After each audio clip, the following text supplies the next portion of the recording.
Oi, pessoal! Hoje, como prometido, vou falar um pouco mais dos nossos times. Tem uma série de informações novas, né? São coisas que vão pipocando, parte de lá, parte de cá, às vezes vindo de empresário, às vezes vindo de dentro do clube, e a gente tenta filtrar para ver o que é mais relevante para você, torcedor dos nossos times. E hoje eu vou ampliar um pouco mais, por isso eu começo já com um Operário, que está interessado no Luigi. O Luigi, quando surgiu no CRB, era um jogador muito interessante, mas depois ele teve quedas sucessivas de rendimento e ficou meio apagado. O Corinthians chegou a levá-lo certa vez, ele voltou para o CRB, fez algumas boas temporadas, outras nem tanto, mas o resultado é que é um jogador que, se bem trabalhado, fisicamente bem, pode ser interessante para a equipe do Operário. Operário que vai disputar a Série C do Campeonato Brasileiro nessa temporada. O Londrina, e aí a matéria do nosso querido Rodrigo Saviani, do ge.globo/Paraná, está interessado no Muriqui. O Muriqui começou muito bem o Campeonato Brasileiro pelo Avaí, depois caiu um pouco de produção, até porque o Avaí mudou o jeito de jogar nas vezes em que o Guerreiro esteve em campo. Mas é uma boa aposta, um jogador que estava na Série A até esse ano, um jogador que pode ser interessante para a equipe do Londrina, que também está de olho no Léo Petenon, ex-jogador do Paraná Clube. Uma boa aposta, um jogador que não é um investimento tão pesado para ser feito, e o Londrina vai, principalmente nessa primeira parte da temporada, evitar investimentos maiores.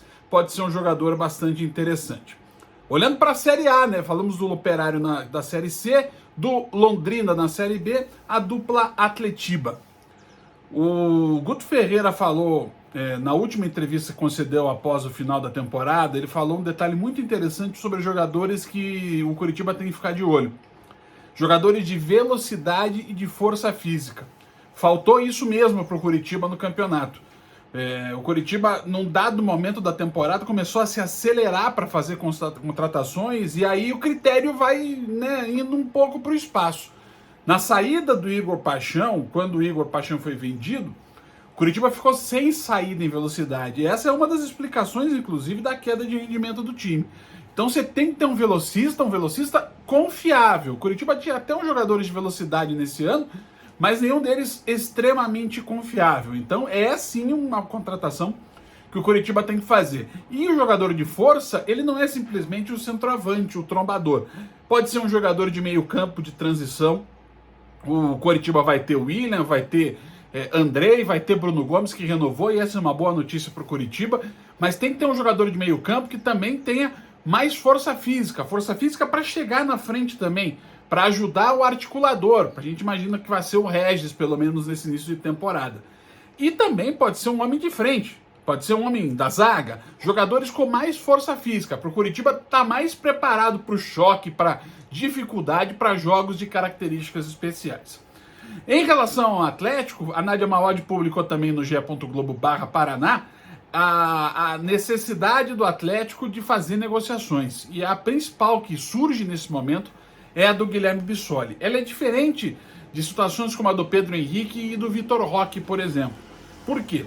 Tanto o Pedro Henrique quanto o Vitor Roque interessam a comissão técnica. É claro que o Vitor Roque é uma situação mais especial ainda, porque ele é um jogador que veio num investimento muito caro e o Atlético só vai vender ele muito caro. O Pedro Henrique, o próprio Terans, são jogadores que o Atlético quer manter em seu elenco para a próxima temporada. No caso do Pedro Henrique, se vier uma proposta financeiramente muito interessante pro jogador e pro clube, ele até pode ser negociado. Mas se ele ficar, a comissão técnica vai ficar também satisfeita. Já o Bissoli é um jogador que não está nos planos da comissão técnica, nem do Felipão, nem do Paulo Turra. Então, pro Atlético é uma ótima fazer negócio com ele, até porque ele ainda está num período já de reta final de contrato. Não pode assinar um pré-contrato ainda, mas pode sim, daqui a pouco, deixar o Atlético sem chances de fazer uma negociação. O Vasco surge interessado, como o Vasco está interessado em jogador nessa temporada, está interessado em todo mundo.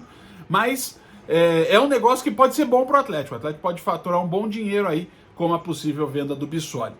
Só fico esperando o Paraná dar algum sinal de vida, né? Porque o Paraná tem que disputar, tem que ter uma obrigação de voltar.